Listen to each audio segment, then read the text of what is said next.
Terima kasih Bapak, kami ucap syukur. Kami tinggikan Engkau, kami akui bahwa Engkau adalah Bapak yang setia. Setia janjimu kepada kami dan Kau genapi dalam kehidupan kami. Terima kasih Tuhan Yesus. Kami ucap syukur untuk malam hari ini. Kami buka hati kami lebar-lebar buat Engkau. Sebentar kami mau bersama-sama, mau belajar kebenaran firman-Mu. Berbicaralah bagi kami Tuhan. Urapi siap kami dengan urapan hikmat, pengetahuan, dan pewahyuan yang dari Engkau, sehingga kami boleh menangkap, kami boleh mengerti setiap kebenaran-kebenaran firman-Mu yang akan boleh kami pelajari bersama-sama pada malam hari ini. Terima kasih Bapa, dalam nama Tuhan Yesus, semua yang percaya boleh berkata bersama-sama. Amin. Puji Tuhan, Salam Bapak Ibu Saudara, apa kabar semuanya? Saya percaya kita dalam keadaan baik-baik semuanya, karena kasih setia Tuhan yang luar biasa, terlebih kita punya Bapak yang setia dalam kehidupan kita. Amin. Nah, Bapak Saudara, malam hari ini kita akan bersama-sama untuk kembali belajar kebenaran firman Tuhan. Ya, kita masuk pada tema yang baru. Ya, 3 hari kita sudah membicarakan tentang vision atau penglihatan. Ya, bahwa penglihatan itu adalah mata roh yang terbuka sehingga kita bisa melihat atau mendeteksi tentang materi-materi atau benda-benda makhluk-makhluk yang ada di alam roh. Ya. Nah, malam hari ini kita akan belajar satu hal tentang dunia malaikat. Malaikat itu roh, Saudara, ya. Alkitab mengatakan malaikat itu adalah roh yang disediakan oleh Bapa untuk melayani anak-anak Allah. Roh, ya. Nah, untuk melihat, untuk mengetahui, untuk mendeteksi tentang malaikat itu, kita harus bisa melihat di alam roh. Ya, apa saja sih sebenarnya yang terjadi. Tapi walaupun Bapak Saudara malam hari ini mungkin belum terbuka mata rohnya, paling enggak Alkitab juga menulis tentang adanya malaikat. Dari Alkitab kita mengetahui, ya. Dari Alkitab kita mengetahui ada yang namanya malaikat. Nah, malam hari ini kita akan belajar apa sebenarnya malaikat itu dan bagaimana apa saja yang ada aneka ragam di dunia malaikat tersebut, ya. Nah, Bapak Saudara, malam hari ini kita belajar ya tentang dunia malaikat, ya. Nah, sekarang perhatikan. Bagaimana malaikat itu diciptakan? Ya. Bagaimana mula-mula malaikat itu diciptakan oleh Allah? Kalau kita membaca Alkitab, sebenarnya tak ada keterangan yang detail atau yang jelas tentang bagaimana Allah itu menciptakan malaikat. Kapan, tidak seperti Allah menciptakan manusia. Itu ada ceritanya, ada alurnya, ada tujuannya seperti itu ya. Walaupun malaikat itu akhirnya menjadi sebuah makhluk yang dikenal dan berfungsi juga untuk menjadi messenger bagi kerajaan surga untuk melayani anak-anak Allah, tapi tentang asal muasalnya, bagaimana mula-mula malaikat itu diciptakan oleh Allah, tak ada keterangan dari Alkitab, ya. Tapi kita percaya bahwa segala sesuatu itu yang menjadikan adalah Yesus, betul? Menurut Yohanes 1 ayat yang ketiga. Segala sesuatu dijadikan oleh Dia dan tanpa Dia tidak ada sesuatu pun yang terjadi. Jadi ayat itu sudah mencakup semua yang namanya ciptaan. Jadi kalau malaikat ini dibilang ciptaan, siapa yang menciptakan? Pasti Tuhan Yesus, ya. Alkitab tetapi jelas di sini sekarang kita bisa menyimpulkan bahwa sebenarnya malaikat itu diciptakan oleh Tuhan Yesus, ya. Yesuslah yang telah menciptakan mereka semuanya. Nah, selain Yohanes 1 ayat 13, selain Yohanes 1 ayat yang ketiga, ada juga satu ayat yang akan kita baca malam hari ini dari Kolose 1 ayat 15 sampai ayat yang ke-16. Perhatikan di sini, Bapak Saudara. Menurut Kolose 1, ayat 15 sampai ayat yang ke-16 di sini dicatat, ya. Ia adalah gambar Allah yang tidak kelihatan, yang sulung lebih utama dari segala yang diciptakan.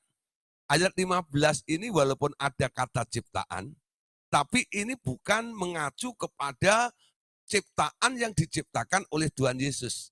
Karena ayat 15 ini sedang berbicara tentang Tuhan Yesus. Perhatikan ya, ada kata ciptaan juga.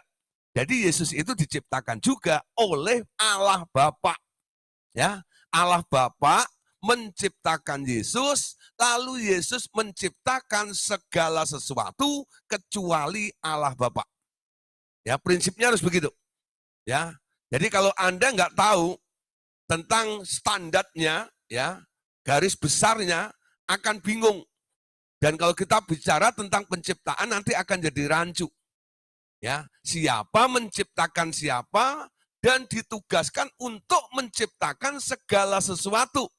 Kecuali Bapa dari segala sesuatu itu diciptakan oleh Tuhan Yesus. Ya, Yesus, kalau saya ganti kata ianya, adalah gambar Allah yang tidak kelihatan, yang sulung lebih utama dari segala yang diciptakan.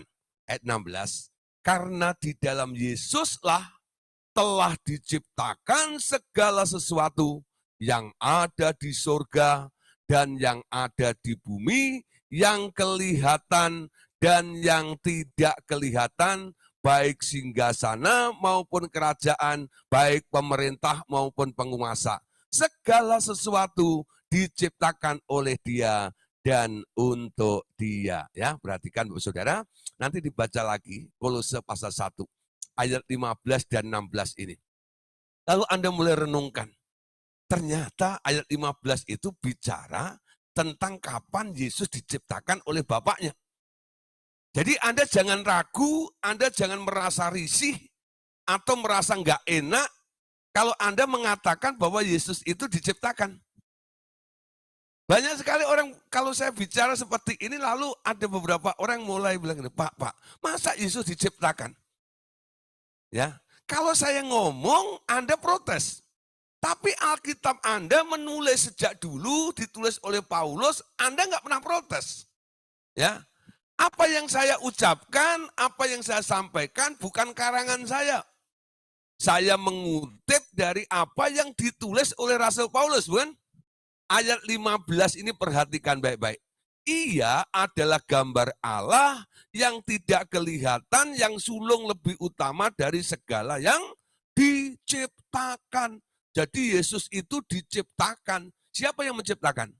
Allah Bapa. Bapaknya Yesus itu menciptakan Yesus. Ya, bagaimana caranya? Dengan Dia berfirman, pada hari ini aku memperanakkan anakku. Lalu keluarlah sebuah roh dari mulutnya Bapa. Nah, terjadilah penciptaan pertama. Ya, Bapa punya anak. Itulah awal muasalnya. Bagaimana Yesus itu disebut sebagai anaknya Allah.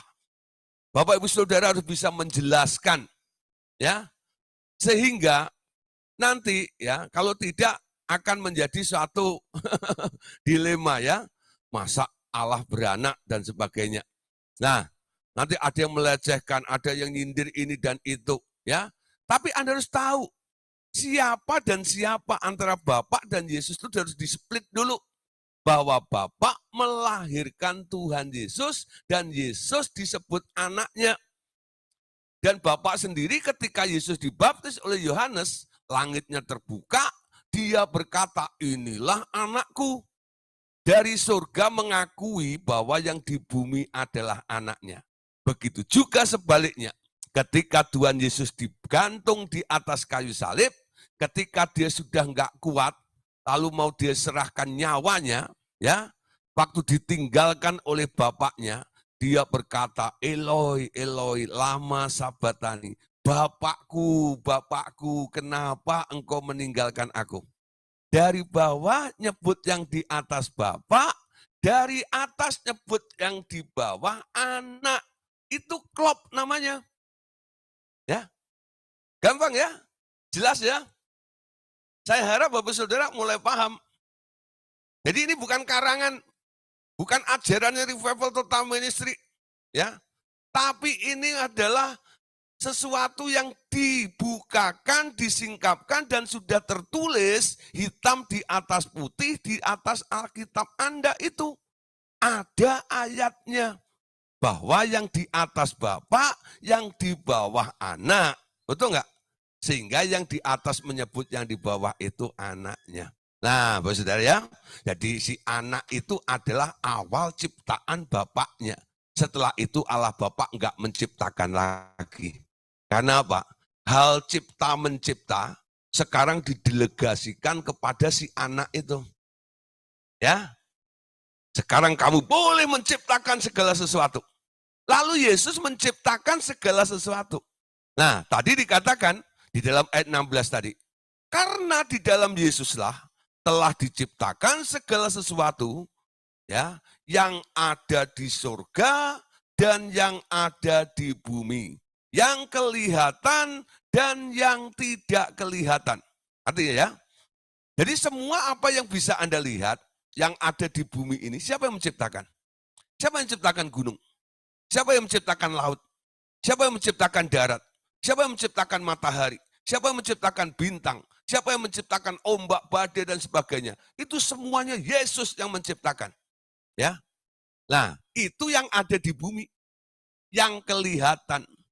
Tadi dikatakan, baik yang ada di surga, yang tidak kelihatan, maupun yang ada di bumi, yang kelihatan. Nah, apa yang ada di surga? Ya, apa yang ada di alam roh yang diciptakan oleh Tuhan Yesus? Ya benda-benda di alam roh, ya makhluk yang ada di alam roh.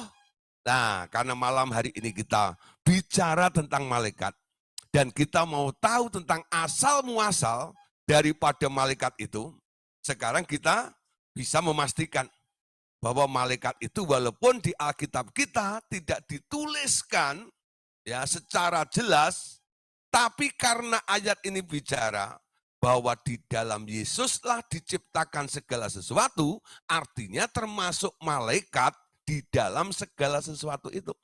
Ya. Nah, ini alasannya. Kalau orang mengejar kita, bertanya, kok tahu yang menciptakan Yesus? Dari mana ayatnya? Anda harus bisa menjelaskan berdasarkan Kolose pasal 1 ayat 16. Bahwa di dalam dialah telah diciptakan segala sesuatu yang di alam roh dan yang ada di bumi. Amin. Ya. Yang ada di alam roh dan yang ada di bumi, yang menciptakan adalah Yesus. Amin. Nah, sekarang kita mulai tahu, ya. Dari mana Alkitab? Dari mana malaikat? Siapa yang menciptakan malaikat? Yesus. Kapan Yesus menciptakan malaikat? Enggak tahu. Enggak apa-apa Anda ngomong gitu, karena memang tidak dijelaskan, ya. Kapan malaikat itu mulai diciptakannya, ya. Nah, ya, sekarang kita perhatikan, ya, tentang dunia malaikat. Ternyata malaikat yang diciptakan oleh Tuhan Yesus ini terbagi menjadi 3 bagian, ya. Terbagi menjadi 3 golongan besar yang dipimpin oleh, pertama adalah Mikael sebagai bala tentara Allah. Yang kedua dipimpin oleh Gabriel, ya, atau orang Jawa bilang Jibril, ya, Gabriel atau Jibrail, ya. Nah, itu adalah malaikat messenger, pembawa berita. Ya, kalau ada malaikat didatangin sama Gabriel, contoh Maria itu, ya, itu mendapat berita, ada pesan yang disampaikan oleh Allah, ya, kepada manusia melalui messengernya ini, ya, pembawa pesan. Lalu yang ketiga adalah dipimpin oleh Lucifer. Jadi Lucifer itu awalnya dulu bukan setan. Allah nggak pernah menciptakan setan. Setan itu identik dengan sebuah kejahatan. Allah tak pernah punya produk jahat. Semua yang diciptakan oleh Tuhan Yesus adalah baik adanya. Amin. Jadi nanti kalau Anda ditanya siapa yang ciptain setan? Nah, Anda jangan salah dan kepancing. Ya. Anda harus balik dulu. Kenapa ada setan? Dulu bukan setan. Kenapa dia jadi setan? Awalnya dia itu adalah malaikat yang baik. Namanya Lucifer. Dulu di surga, di alam roh, dia itu adalah pemimpin pujian yang membawa seluruh makhluk yang ada di alam roh dan di alam materi itu untuk sujud menyembah kepada yang di tahta itu loh. Yaitu Allah Bapa itu. Ya. Nah, dulu semua WL-nya, worship leader-nya adalah si Lucifer ini. Karena dia sombong, akhirnya dilempar ke bumi. Amin. Nah, Bapak Saudara, ada jenis-jenis malaikat yang akan kita pelajari malam hari ini juga ya. Nah, jenis-jenis malaikat. Menurut bentuknya, ya ternyata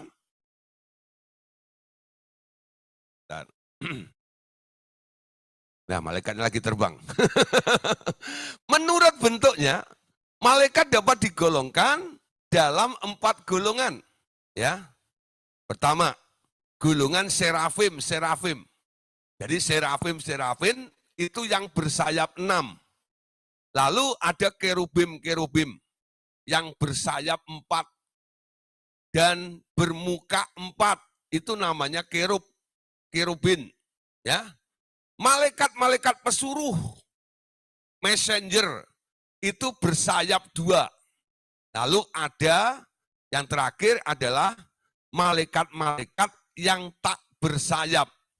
Nah, Bapak Saudara, jadi ada 4 ya. Pertama serafim, yang kedua adalah kerubim, ya.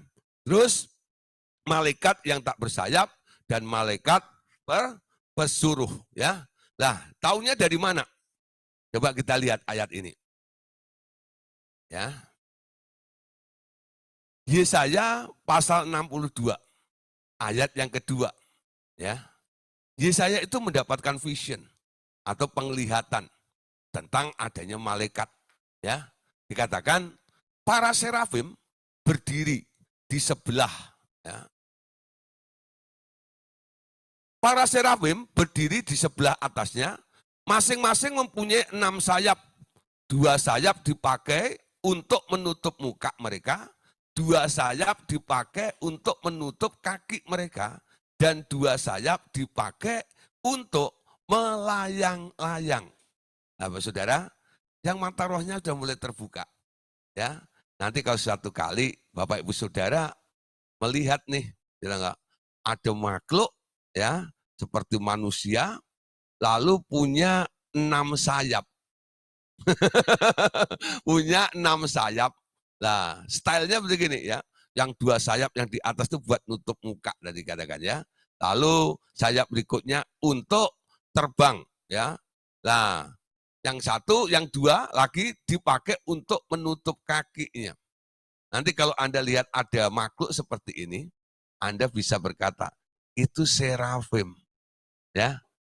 Pak, saya tadi malam lihat serafim.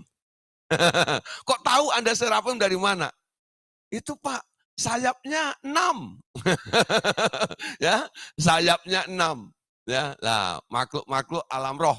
Ya, nanti kalau mendeteksi makhluk-makhluk di sini kita bisa kasih nama sesuai dengan apa yang sudah tertulis di dalam Alkitab seperti ini ya. Nah, berikutnya Saudara, tentang kerubim ya atau kerub. Ayatnya di mana? Yeskiel ya, pasal 1 ayat 5 dan yang ke-6. Ya. Dan di tengah-tengah itu juga ada yang menyerupai 4 makhluk hidup dan beginilah kelihatannya. Ya. Dan beginilah kelihatannya mereka. Mereka menyerupai manusia. Perhatikan ya, kerub itu menyerupai manusia, tetapi masing-masing mempunyai 4 muka. Dan pada masing-masing ada pula 4 sayapnya. Ya, kira-kira gambarnya seperti inilah. Ya, yang di Facebook sorry nggak ada gambar. Ya, tapi yang ada di Zoom meeting kami ada materinya. Ya, jadi kalau pengen jelas silakan ikut di Zoom meeting. Ya, jadi di sini ada materinya, ada gambar-gambar yang saya tampilkan juga. Kira-kira bisa menolong ya untuk visualisasinya. Yang seperti ayat ini, ya saya cari-cari gambar, ya dimodifikasi sedikit. Nah, akhirnya jadilah seperti ini, ya. Nah, ternyata mereka punya 4 muka, ya, dan 4 sayap. Itu namanya kerubim, ya. Memang menyeramkan sepertinya gitu ya. Tapi Anda harus tahu ya, itu bukan hantu, tapi malaikat, ya.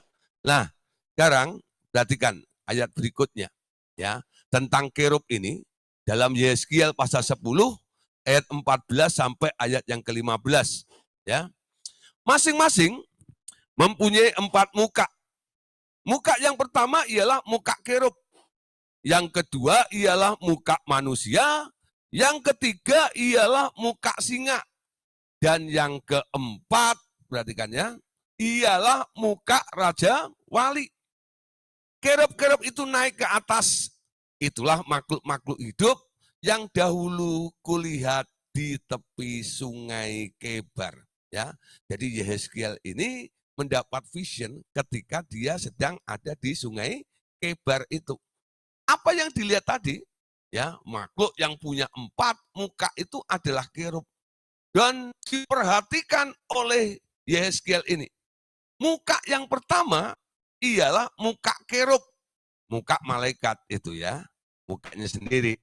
Yang kedua ialah muka manusia. Yang ketiga ialah muka singa, ya. Dan yang keempat ialah muka Raja Wali, ya, muka Raja Wali, ya. Nah, kerub-kerub itu naik ke atas, itulah makhluk-makhluk hidup yang dulu dilihat oleh Yohanes yang ada di sungai Kebar tersebut. Nah, berikutnya saudara, ya, malaikat messenger atau malaikat pesuruh yang kadang-kadang bersayap 2 atau malaikat yang tak punya sayap. Ya, itu golongan malaikat pesuruh. Ya, malaikat pesuruh. Perhatikan di sini, ya. Kejadian pasal 18 ayat 1 sampai ayat yang ketiga. Di mana pada saat itu Tuhan Allah mau memberikan pesan kepada seseorang namanya Abraham.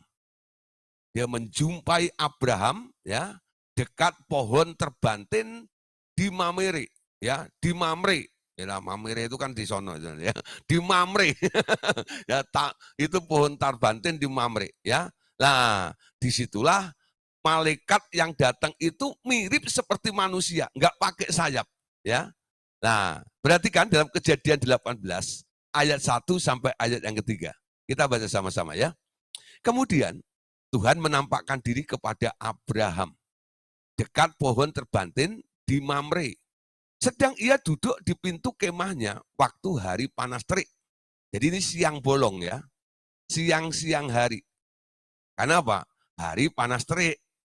Ketika ia mengangkat mukanya, ia melihat 3 orang berdiri di depannya. Gak pakai sayap. Ya, mirip kayak orang biasa seperti itu. Ya. Nah, sesudah dilihatnya mereka, ia berlari ya dari pintu kemahnya dan menyongsong mereka, lalu sujudlah sampai ke tanah serta berkata, Tuanku, jika aku telah mendapat kasih Tuanku, janganlah kiranya lampaui hambamu ini. Perhatikan ya. Jadi malaikat messenger ini kadang-kadang wujudnya dia bisa ya punya sayap 2 seperti yang datang kepada Maria ya, itu ada sayapnya. Ya. Tapi yang datang kepada tokoh-tokoh dalam Perjanjian Lama itu seperti manusia. Apa yang datang kepada Abraham itu juga pernah datang kepada keponakannya Lot ketika dia ada di Sodom Betul nggak? Ketika Sodom Gomora itu mau dihancurkan, Allah mengirim malaikatnya ke sana. Ya, dua orang itu bisa dilihat oleh banyak orang. Karena apa? Saking gantengnya sampai orang-orang Sodom itu pada tertarik dengan dua orang itu ya. Akhirnya Lot menyelamatkan dua malaikat itu karena apa? Diminta suruh keluar, tidak. Pokoknya ya. Nah, perhatikan. Kehadiran malaikat itu bisa dideteksi, bisa dilihat oleh seluruh orang di seluruh negeri itu. Ya. Kenapa? Ini malaikat yang menggunakan tubuh yang paling kasar. Ya, jadi bisa dideteksi dengan mata kasat ya. Walaupun orang nggak melihat mata roh, tapi dia melihat fisiknya, malaikat itu datang, dan malaikat-malaikat seperti ini biasanya ketika dia datang, lalu disajikan makanan, dia bisa makan dan minum. Mungkin semacam memakai tubuh kebangkitan gitu ya. Kalau kita bicara tentang tubuh nih, ada tubuh yang paling mulia, namanya tubuh roh. Ya, di situ sudah nggak butuh makanan-makanan daging, makanan-makanan fisik, karena darah dan daging tidak mendapat bagian dalam kerajaan surga. Betul nggak? Ya, nah makanan mereka sudah makanan roh, yaitu mana yang dari surga itu makanan malaikat. Ya, setelah ada di bumi bentuknya seperti ketumbar, ya, lalu dimakan oleh orang-orang Israel. Tapi di alam rohnya bentuknya nggak begitu. Ya, fisiknya bukan kayak ketika sudah ada di bumi itu. Dia sudah menjadi materi ketika ada di bumi. Nah, malaikat-malaikat yang menjadi messenger, ketika dia datang ke bumi, lalu disajikan makanan, dia bisa makan. Kenapa? Malaikat ini memakai tubuh. Ya, jadi antara tubuh daging dan tubuh roh itu ada namanya tubuh kebangkitan itu loh. Di mana pernah terjadi Yesus pakai tubuh kebangkitan, dia masih bisa makan, masih bisa dipegang, betul nggak? Oleh murid-muridnya selama 40 hari ketika di bumi itu. Nah, jadi kalau mau menjelaskan, malaikat kok jadi seperti orang? Bagaimana itu bisa? Tubuh apa yang dikenakan? Kemungkinan, ya, saya percaya tidak memakai tubuh daging, tapi mungkin itu adalah tubuh kebangkitan yang masih bisa makan makanan secara fisik yang disajikan oleh manusia kepada mereka. Kenapa? Memang dia diutus untuk ke bumi, untuk ngobrol, untuk menyampaikan maksudnya Allah supaya dimengerti oleh manusia tersebut. Ya, nah itu messenger atau manusia, malaikat pesuruh. Nah, jadi ada jenis-jenis malaikat ya, ada serafim, ada kerubim, ya enggak? Ada malaikat bersayap 2 dan ada malaikat yang tak bersayap. Ya. Jadi Bapak Ibu Saudara, hati-hati. Ada orang-orang kadang-kadang ya pelitnya luar biasa. You know? Lihat orang itu hatinya enggak bertergerak oleh belas kasihan sama sekali. Prinsipnya kadang-kadang berkata, dia kan bukan saudara saya, dia kan bukan anak saya, dia kan bukan apa-apa saya. Mau melapar, mau apapun juga bukan urusan saya. Ya, nah Bapak Saudara, Anda nggak tahu kadang-kadang. Orang yang datang itu kadang-kadang disuruh oleh Tuhan. Ya, makanya Tuhan katakan, kalau engkau melakukan sesuatu kepada orang-orang yang paling hina ini, engkau sudah menjamu malaikat sebenarnya. Ya, mungkin bisa. Orang kadang-kadang pengen membalas kasih Tuhan, mau menyenangkan Tuhan. Tuhan kirim, itu enggak ada. Orang datang kepada Anda. Anda tolak, atau enggak? Nah, padahal itu malaikat yang dikirim oleh Allah kepada Anda. Ya, mungkin betul-betul malaikat ketika Anda sudah tidak merespon, itu enggak? Lalu dia hilang, celing gitu ya. Apa ya? Anda baru sadar, oh malaikat, Anda sudah kehilangan nih kesempatan untuk apa? Menjamu malaikat. Ya, nah saudara, itu bisa terjadi. Anda lihat Abraham, orang-orang yang dijumpai malaikat itu. Mereka sangat respect, betul nggak? Mereka menghormati, bahkan diajak masuk ke kemah mereka, disuruh menunggu, dipotongin, dimasakin, betul nggak ya? Sampai mereka makan, lalu diizinkan untuk pergi setelah menyampaikan maksud dan tujuannya. Nah, saudara, jadi hati-hati nih, jangan melihat malaikat secara keren saja. Kalau lihat serafim, wah sayap 6, hebat juga ya, dalam dimensi roh. Kalau lihat yang malaikat kerub, bersayap 4, muka 4, oke, walaupun takut-takut sedikit karena agak serem. Nah ya, malaikat. Yang bersayap 2, it's okay juga nih, Gabriel nih ya, bersayap 2, yang mengirim pesan nih ya. Tapi kalau yang paling rendah tadi itu, yang tak bersayap, itu kadang-kadang manusia, itu enggak tahu, kadang-kadang tidak merespon, tidak respect. Tapi itu malaikat juga, enggak ya? Jenis-jenis daripada malaikat-malaikat itu. Lah, Bapak Saudara, dari jenis-jenis malaikat ini tadi sudah saya katakan juga ada 3 gulungannya, dari gulungan Lucifer, dari gulungan Gabriel maupun dari gulungan Mikael, ya. Nah, sekarang perhatikan, ada peristiwa-peristiwa ketika malaikat itu diciptakan untuk melayani Allah. Ternyata ada yang taat, ada juga yang mulai tidak taat. Ada juga yang aneh, mulai bosen jadi malaikat. Kok tahu dari mana Pak? Sampai malaikat bosen itu dari mana? Nah nanti kita lihat ayat-ayatnya ya. Jadi malaikat bosen, sehingga dia merendahkan derajatnya, ya, lalu kawin dengan manusia, lalu beranak pinak dan diusir dari surga. Ya, tapi yang satu adalah berontak. Ya, karena apa? Malaikat itu ternyata punya keinginan, ya, dia punya keinginan. Ada orang bilang malaikat itu nggak punya keinginan, dia kayak robot. Kalau nggak punya keinginan, bagaimana dia bisa berontak? Berontak itu karena punya keinginan, betul nggak? Malaikat itu punya keinginan, betul nggak? Nah, untuk menunjukkan kesetiaan dan ketaatan itu, grace testernya harus ada keinginan yang dipasang di dalam diri makhluk itu.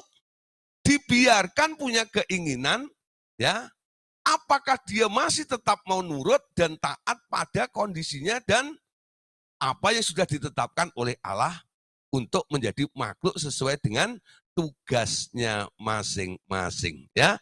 Nah, Bapak Saudara, perhatikan di sini, ya. Ada malaikat yang memberontak, ya. Ada malaikat yang berontak atau memberontak. Siapa itu? Ya, itu adalah Lucifer. Dan Lucifer ini sebenarnya gulungan kerub, ya. Ia memberontak dan ingin meninggikan dirinya untuk menjadi sederajat dengan Allah Bapa. Ya. Jadi Lucifer ini gulungan kerub, ia memberontak dan ingin meninggikan dirinya untuk menjadi sederajat dengan Allah Bapa di situ. Nah, Bapak Saudara, ketika dia jatuh, ia menyeret sepertiga malaikat dari surga dan dilemparkan turun ke dunia sampai dunia orang mati. Ya, loh Pak, kok dibilang sepertiga? Tadi kan sudah saya katakan ya, dari seluruh jumlah malaikat itu dibagi 3. Satu ada di bawah kekuasaan Mikael, sepertiga ada di bawah kekuasaan Gabriel, sepertiga ada di bawah kekuasaan Lucifer. Ya, jadi seluruh jumlah malaikat yang diciptakan Tuhan Yesus ini sekarang dibagi 3. Lalu ditunjuk penguasa-penguasanya atau pemimpin-pemimpinnya. Ya, Lucifer, Gabriel, dan Mikael. Ketika Lucifer ini memberontak, ingin menyamai Allah yang maha tinggi itu, dan akhirnya dia dilempar ke bumi, dia seret seluruh pengikutnya. Jadi sepertiga dari jumlah malaikat ikut terbuang. Ya, ikut terbuang karena apa? Pemimpinnya menarik anak buahnya.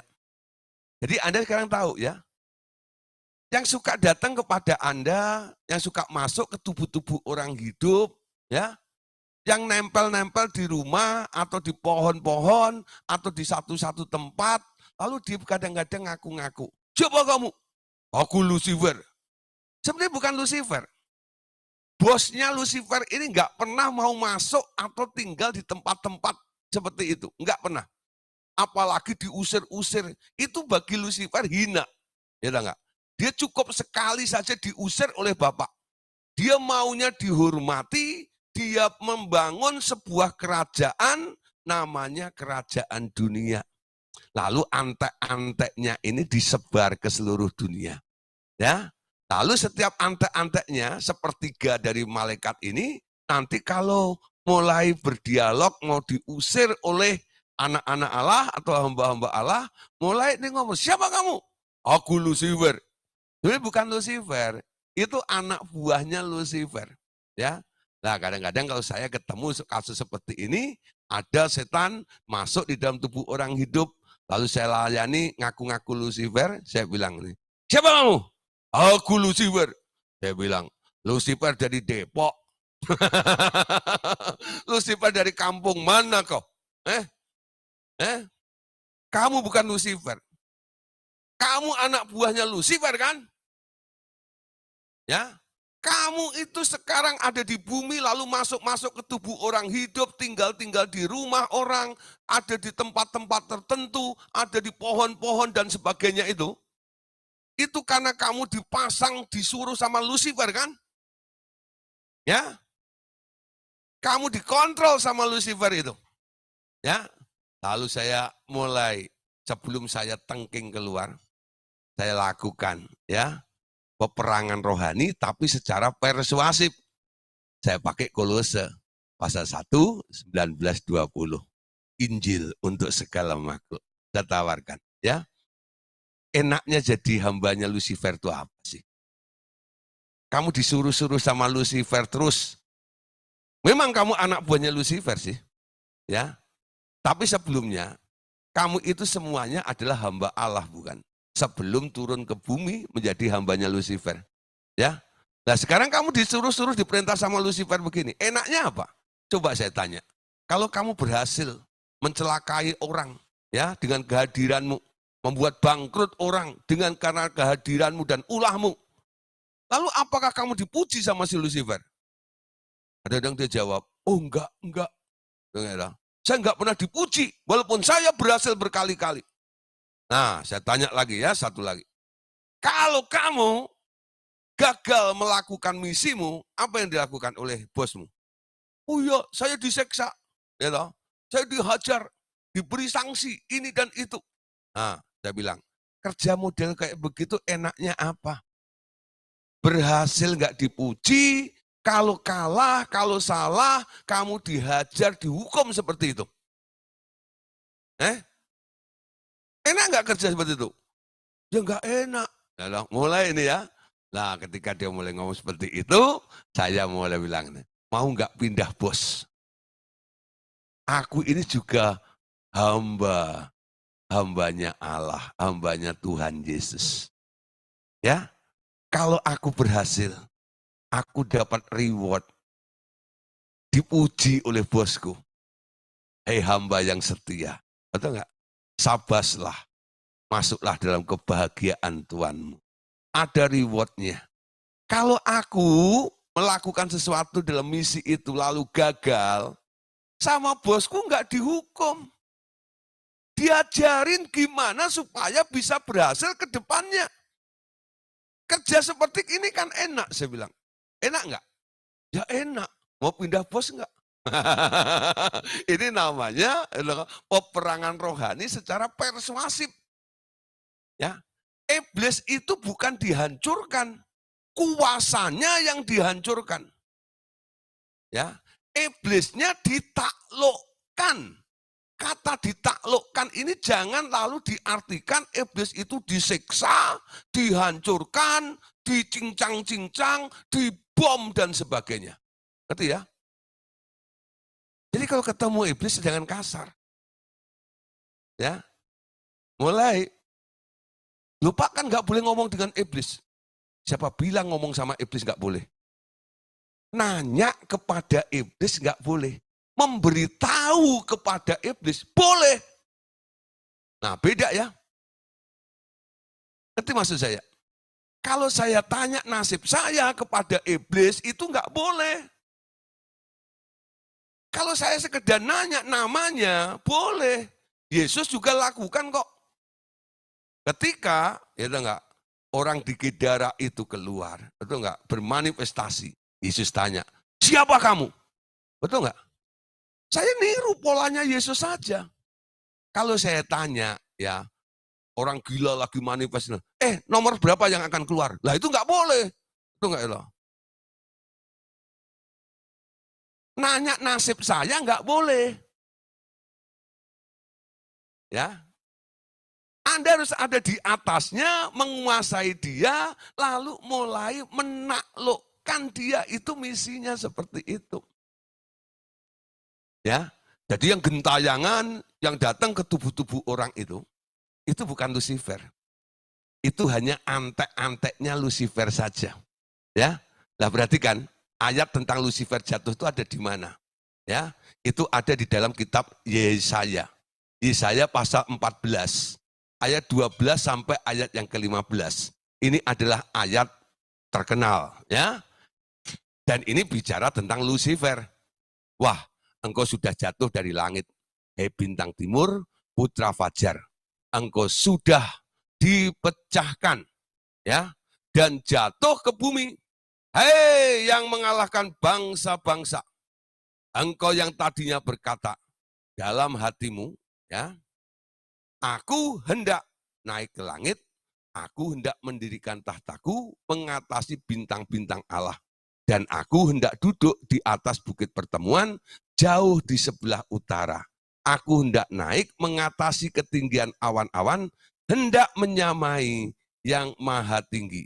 Sebaliknya, ke dalam dunia orang mati, ya, engkau diturunkan ke tempat yang paling dalam di liang kubur. Ya, siapa yang pernah mau naik menyamai yang maha tinggi?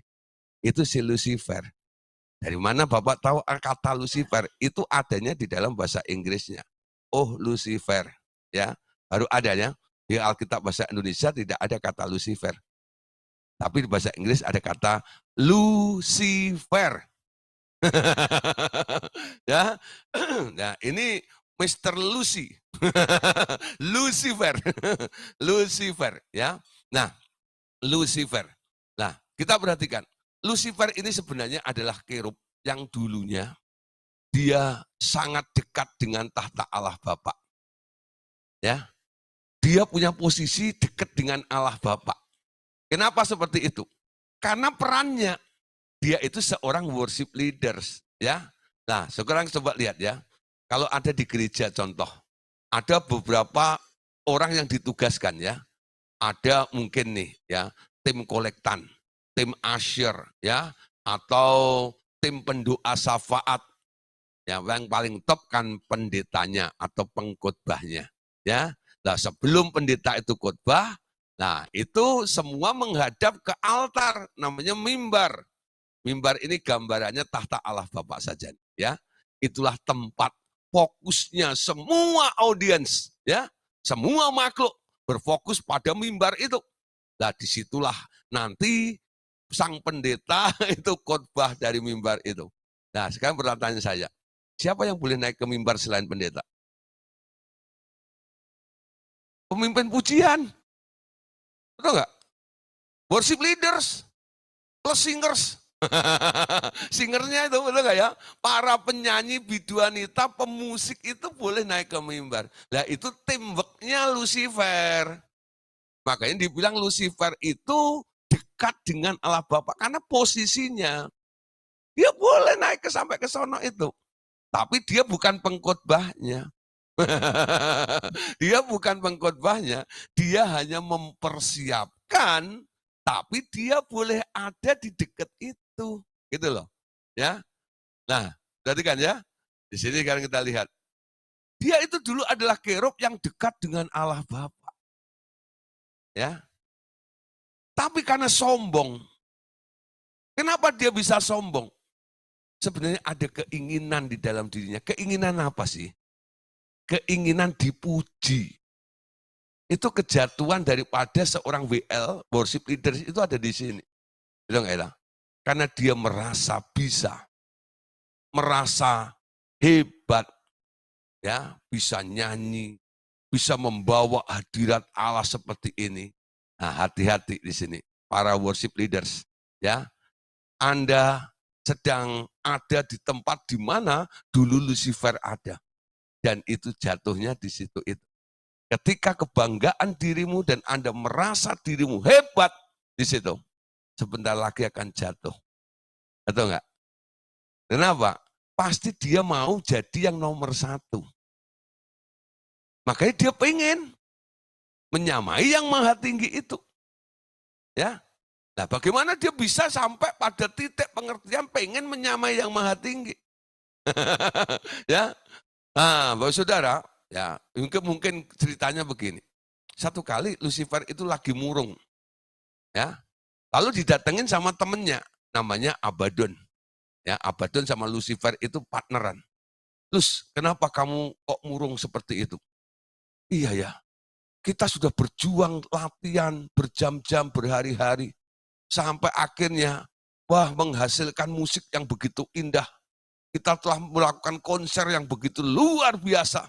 Hadirat Allah luar biasa. Semua mengatakan kudus, kudus, kuduslah Tuhan. Semua lutut bertelut. Wah, luar biasa gitu ya. Hadirat Allah begitu hebat. Ya, urapan begitu hebat. Ya. Tapi dari semua makhluk ini kok nggak ada yang datang kepada saya. Lalu bilang, Cece, terima kasih, kamsia, ya, matur suwun, dangke, ya, apa meneh, suwun, ya, kok nggak ada, yang ngomong begitu kok nggak ada, paling nggak bilang, tadi suaramu nggak ada yang pals sama sekali loh ya, ya, itu cukup sebenarnya bagiku, tapi kok nggak ada. Lalu si temannya itu bilang begini, si Abaddon, Lus, ya, kalau kamu pengen ada yang mulai ngomong begitu, menghargai kamu. Kalau kamu selama tinggal di bawah ini terus, di dekatnya ini, ya dekat tahta ini, kamu nggak bakal dapat. Karena ada hukumnya. Di alam roh atau di surga itu bunyinya begini, segala kemuliaan, ujian dan hormat hanya bagi yang duduk di tahta itu. Yang nggak duduk di tahta itu nggak boleh dapat pujian, penghormatan, dan pengagungan. Betul nggak? Itu ada dalam kitab Wahyu.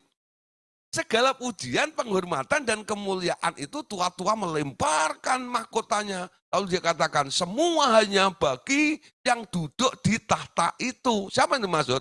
Bapak yang mulia itu. Ya, kalau kamu mau dipuji, mau ada yang berterima kasih pada kamu, duduklah di situ. Itu pikirannya Abaddon, saya bilang gini, nanti kalau kamu duduk, saya kan juga ikut duduk. Kita kan CS. Itu triknya si Abaddon. Si Lucifer ini kemakan bujukannya Abaddon. Benar juga ya. Kalau kita nongkrong di sini terus, sampai kapanpun, nggak bakal ada yang bilang terima kasih pada kita. Ya. Mulai muncul, menjadi pikiran Lucifer tiap hari. Kapan aku bisa duduk di situ? Aku pengen duduk di situ. Menyamai yang maha tinggi itu. Nah, itu mulai keinginannya muncul dari situ. Ya, bisa diterima nggak kira-kira? Jadi munculnya keinginan itu pasti ada alasannya, bukan? Nggak tiba-tiba Lucifer itu pengen duduk di sana itu loh. Pasti ada alur ceritanya sebelumnya itu pasti ada. Alasannya, kenapa Lucifer itu tahu-tahu pengen duduk di sana. Nah, yang duduk di sana itu layak untuk terima pujian, penghormatan, dan pengagungan. Jadi apa artinya? Lucifer itu pengen dipuji. Jadi terima gak? Ya. Akhirnya dia pengen ke sana. Ya, kalau bisa duduk di situ, semua mata tertuju pada dia. Lalu pujian kepada si Lucifer. Ya. Nah, nanti jalur ceritanya Anda lihat. Abaddon itulah sebenarnya yang berambisi. Nanti yang menggantikan antikris dalam 3,5 tahun, yang kedua, siapa yang duduk? Abaddon, bukan? Ya, di tahta itu, memerintah 3,5 tahun yang kedua itu. Si Abaddon. Tapi Tuhan Yesus akan hancurkan supaya semua tahu bahwa Yesus adalah yang menang lebih kuat daripada penguasa apapun juga. Ya, dia masih coba membangun kerajaannya dan menyombongkan diri dan merasa dirinya hebat dan berkuasa dan dia mau diakui oleh semua orang. Ya, nah, saudara, sekarang kita perhatikan keinginan Lucifer inilah yang membuat dia jatuh.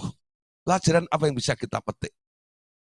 Ya, kalau Lucifer itu sebuah ciptaan, bisa jatuh karena keinginan. Manusia pun juga bisa. Kalau kita hari-hari ini diajar untuk membuang semua keinginan yang ada di dalam kehidupan kita, sebenarnya Tuhan itu mengasihi kita. Supaya Anda tidak terus menggebu-gebu, mengikuti keinginan Anda, dan semakin keinginan itu semakin besar, nanti Anda nggak beda dengan Lucifer. Orang rusak karena pengen. Ya. Tapi ini terus dibalik oleh orang-orang yang berkonsep duniawi. Kalau nggak pengen, kalau nggak punya keinginan nggak bisa maju. Betul nggak?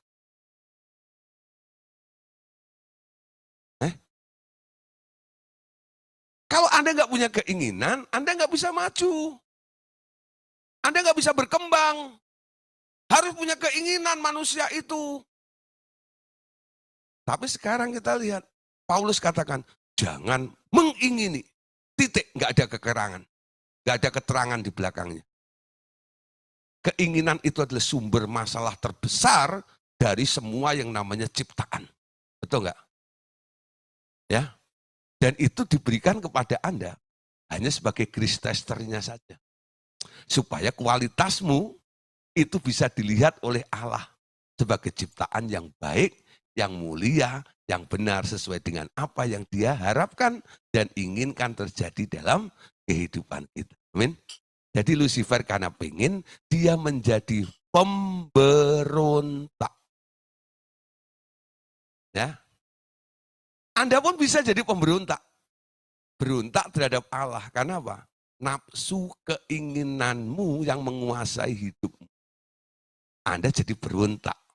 Berontak itu kata lainnya adalah tidak taat. Amin. Makanya Yesus selalu ngajar doa. Jadilah kehendakmu di bumi seperti di surga. Sesuai dengan tema kita tahun ini. Di Revival Total Ministry. Kita masuk mengikuti agendanya Allah dalam hidup kita. Supaya apa? Apa yang Anda lakukan itu yang Bapak mau ingin kita kerjakan di dalam kehidupan kita. Supaya kita tidak punya nasib sama seperti si Lucifer. Jadi pemberontak. Amin. Jadi dunia malaikat ya, selain ada jenis-jenisnya, ada kelakuan karakteristik daripada malaikat. Malaikat yang banyak keinginannya penuh dengan improvisasi seperti ini, akhirnya ujung-ujungnya dilempar ke tempat yang paling dalam, di bumi yang paling dalam itu, yaitu ke dunia orang mati.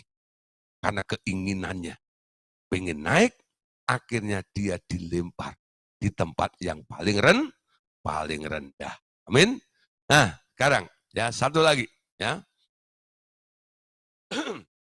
Nah, ada malaikat yang merendahkan derajatnya. Ya, kalau Lucifer tadi adalah malaikat yang berontak. Ya, sekarang ada malaikat yang merendahkan derajatnya. Ada pula malaikat yang meninggalkan derajatnya dan turun menjadi sederajat dengan manusia. Dengan mengambil anak-anak perempuan manusia dan memperoleh keturunan raksasa-raksasa di bumi. Mereka dibelenggu di dalam gua-gua gelap. Nah, gua-gua gelap ini dipakai kata Tartarus. Nanti Anda boleh cari ya di Google gitu ya. Tanya Mbah Google tentang Tartarus. Nah, berbagai macam tafsiran ada di situ tentang Tartarus ini. Nah, Bapak Saudara, ternyata Tartarus ini adalah tempat pembuangan bagi keturunan raksasa-raksasa. Ya, nah, salah satu penjelasan yang setelah saya baca di situ adalah orang-orang yang berontak atau malaikat-malaikat yang pada zaman Nuh. Nah, zaman Nuh itu katakan malaikat ada yang kawin dengan manusia, ya, kawin dengan manusia. Baca dulu ayatnya ya, Kejadian 6 ayat 1, nanti baru saya jelaskan. Kejadian 6 ayat yang pertama. Di sini dikatakan, ketika manusia itu mulai bertambah banyak jumlahnya di muka bumi dan bagi mereka lahir anak-anak perempuan, maka anak-anak Allah melihat bahwa anak-anak perempuan manusia itu cantik-cantik. Lalu mereka mengambil istri dari antara perempuan-perempuan itu, siapa saja yang disukai mereka. Ya, nah, saudara, ya, jadi ada malaikat yang melihat anak manusia. Ya, perhatikan. Dulu gini ya, manusia sama malaikat itu lebih tinggi mana derajatnya? Ya, manusia sama malaikat itu lebih tinggi mana derajatnya? Ketika manusia belum jatuh dalam dosa, ya, manusia itu lebih tinggi daripada malaikat. Karena manusia diciptakan setara, serupa, segambar dengan Allah. Amin. Desainnya seperti itu. Lebih mulia sehingga semua makhluk iri dengan manusia ini. Nah, Lucifer berhasil menjatuhkan manusia. Kalau jatuh artinya dari posisi tinggi turun jadi rendah. Derajatnya jadi turun karena dosa. Ketika manusia berdosa, manusia sekarang derajatnya di bawah malaikat. Sebelumnya tidak. Ya, ketika manusia yang berdosa ini berjumpa dengan Tuhan Yesus, lalu mengundang Tuhan Yesus masuk dalam hati Anda, ya, sekarang perjumpaanmu dengan Tuhan Yesus dan hadirnya Roh Allah di dalam dirimu membuat derajatmu naik lagi. Anda sekarang setara dengan Allah lagi, disebut anak-anak Allah. Ya, saya jelaskan dulu ini di sini.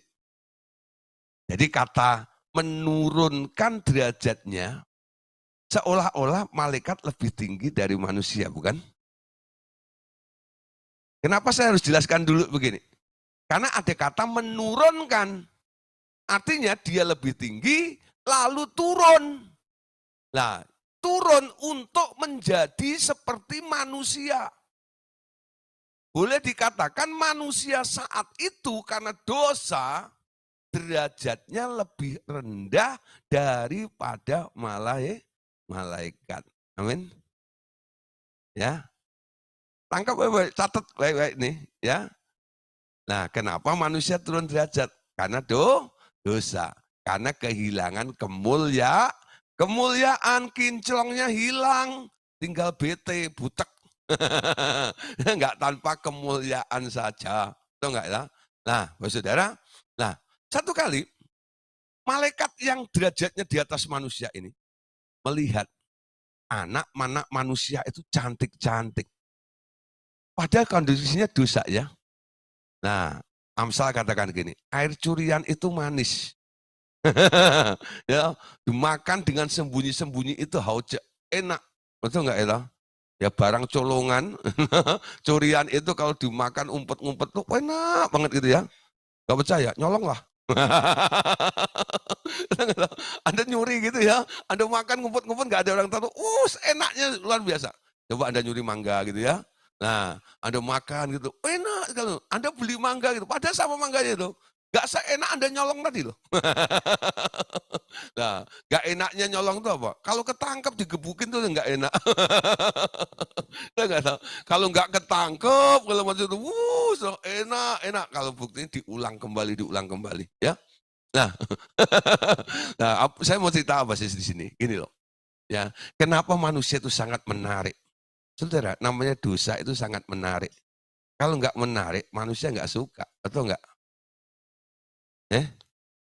Dosa itu menarik, betul nggak? Ya, dosa itu menarik, ya. Nggak percaya, kadang-kadang. Ya. Kenapa menarik? Karena ada daya tariknya. Buktinya malaikat aja sampai kena daya tarik ini loh. Magnetnya tuh kuat, medan magnetnya tuh kuat sekali. Dosa itu seperti itu. Makanya dikatakan kamu harus menang atas kuasa dosa, atas pengaruhnya itu. Nah, kuasai dirimu di sini nih ya, supaya kamu tidak terseret seperti itu. Nah, saudara, manusia itu cantik-cantik. Akhirnya si malaikat ini rela ya turun derajat. Dia mikir, kalau aku jadi malaikat terus kayak begini, aku nggak bakal dapat manusia yang cantik itu. Untuk dapat manusia yang cantik itu, aku harus turun derajat jadi manusia, kawin dengan manusia, ya. Nah, apa bisa? Kira-kira pakai tubuh apa? Ya tadi, ya, malaikat itu ada waktu ketika datang, betul nggak? Ada yang pakai tubuh kebangkitan yang masih bisa dipegang, masih bisa berhubungan dengan daging itu loh. Bisa. Dan akhirnya mereka beranak pinak. Betul nggak? Beranak pinak, tapi status rohnya masih. Ya. Nah, ketika mereka masuk ya kawin dengan manusia ini, dikatakan menghasilkan orang-orang besar, suku-suku raksasa. Ya. Nah, itu yang jarinya sampai 6. Jadi total semua 24. Ya. Alkitab mencatat ada suku-suku raksasa atau orang raksasa. Yang pertama kali ketemu dengan raksasa Daud, ya, dengan Goliat itu. Lalu ada juga Kaleb ketemu dengan raksasa. Bukan hanya satu orang. Berapa? Satu kampung, ya.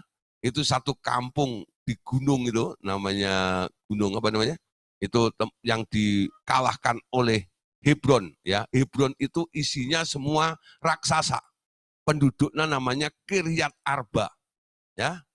Jarinya 6. Di situ ada orang-orang enak, ya namanya. Kan hoja, enak, ya. Orang-orang enak, orangnya tinggi-tinggi, ya.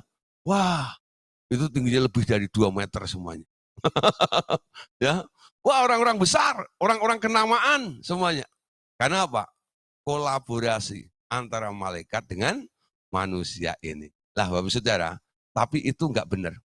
Makanya Tuhan tangkap itu, ya, suku-suku Nephilim ini, roh dalam bentuk roh, ya, roh-roh malaikat itu semuanya, ya, yang sudah terjadi dalam bentuk fisik, mereka masih ada di dunia, ya, dimusnahkan, ya, oleh Kaleb, dimusnahkan oleh Daud, gitu. Tapi spiritnya, malaikat-malaikatnya ini kan nggak mati. Ngerti nggak sih ya? Malaikatnya kan nggak mati, malaikat nggak bisa mati.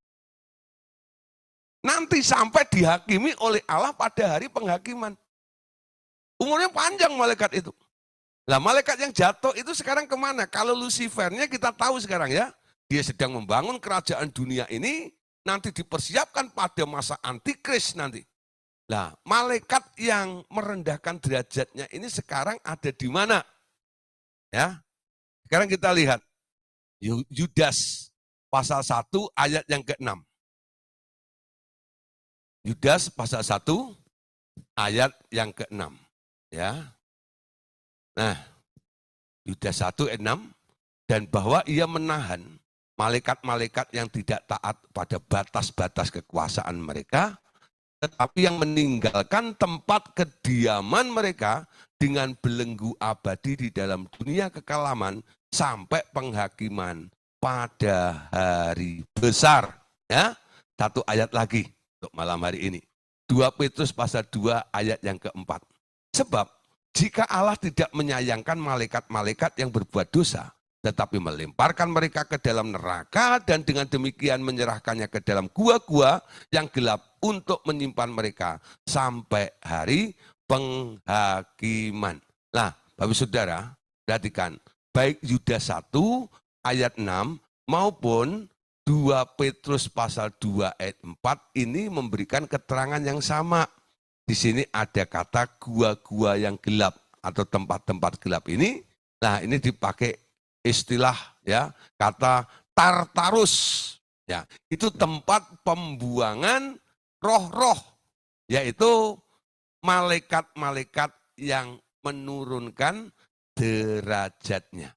Nah, salah satunya ada yang nyangkut itu di Sungai Efrat. Dan nanti itu akan dibangkitkan, ya, dilepaskan, diikat di sana untuk menjadi penunggu di sana, ya. Nah, nanti pada waktu peperangan akhir zaman, nah itu akan dilepaskan dulu untuk melakukan aksinya, ya. Nanti Anda lihat di pelajaran akhir zaman ada malaikat, ya, yang tertawan di Sungai Efrat, ya, 2 malaikat itu. Itu diperkirakan adalah malaikat termasuk gulungan yang lainnya, teman-temannya yang ditawan ada di Tartarus itu, atau tempat-tempat yang gelap. Ini bukan Hades, bukan. Jadi alam roh itu banyak tempatnya ya. Ada Tartarus, ada Hades, ada Firdaus. Buat apa Tartarus? Buat nyimpen malaikat ternyata. Malaikat yang merendahkan derajatnya itu ditaruhnya di sana. Kalau Hades adalah tempat untuk orang-orang mati yang di luar Tuhan Yesus. Kalau Firdaus adalah tempatnya orang-orang yang sudah meninggal yang percaya kepada Tuhan Yesus. Betul nggak? Nah, masih ada tempat-tempat yang lainnya juga di alam roh. Makanya alam roh itu sering dipakai kata surga atau heavenly places. Tempat-tempat di alam roh.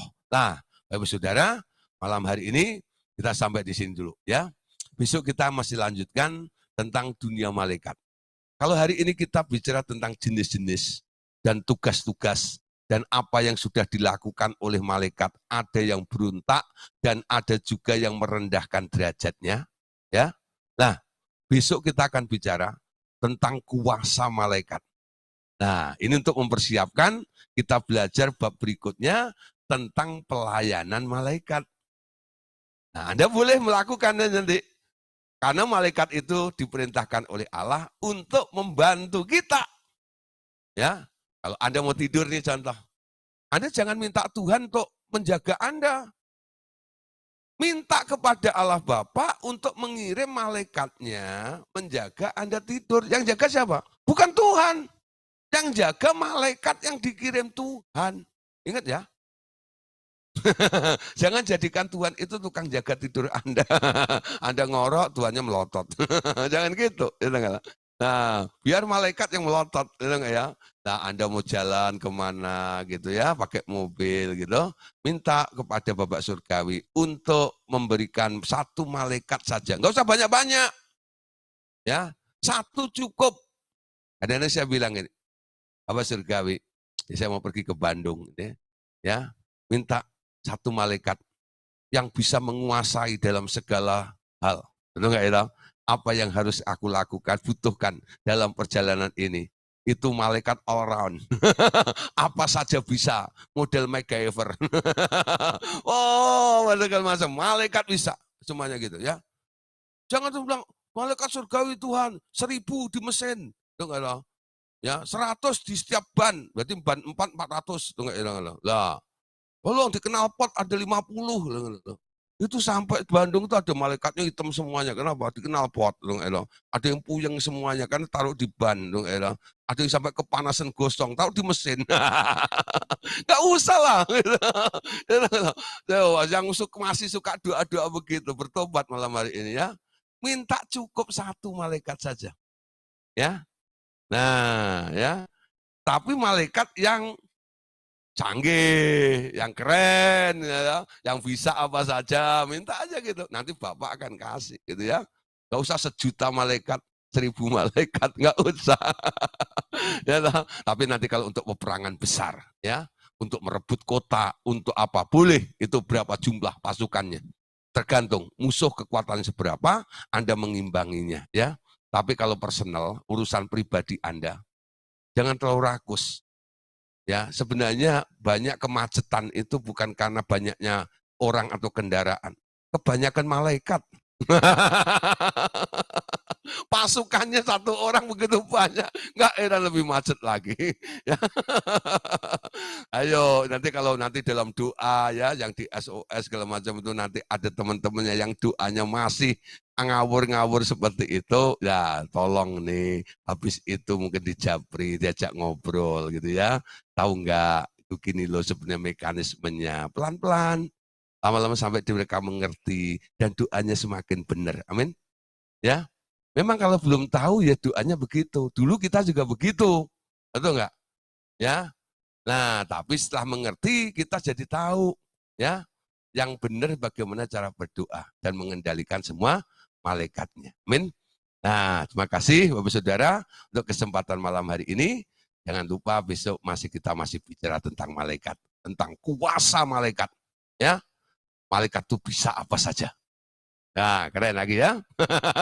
Jangan ketinggalan beritanya. Tuhan Yesus memberkati. Amin. Oke, ya.